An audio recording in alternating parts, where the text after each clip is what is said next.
جنہوں نے نماز کو ضائع کر دیا اور خواہشات نفسانی کے پیچھے لگ گئے، سو ان قریب ان کو گمراہی کی سزا ملے گی۔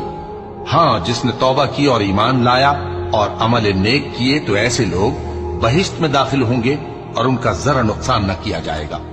یعنی ہمیشہ کی بہشتوں میں جس کا اللہ نے اپنے بندوں سے وعدہ کیا ہے کہ جو ان کی آنکھوں سے پوشیدہ ہے۔ بے شک اس کا وعدہ نیکوکاروں کے سامنے آنے والا ہے،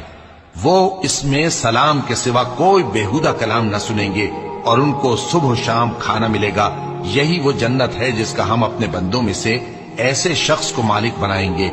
جو پرہیزگار ہوگا۔ اور فرشتوں نے پیغمبر کو جواب دیا کہ ہم تمہارے پروردگار کے حکم کے سوا اتر نہیں سکتے، جو کچھ ہمارے آگے ہے اور جو پیچھے ہے اور جو اس کے درمیان ہے سب اسی کا ہے، اور تمہارا پروردگار بھولنے والا نہیں، یعنی آسمان اور زمین کا اور جو ان دونوں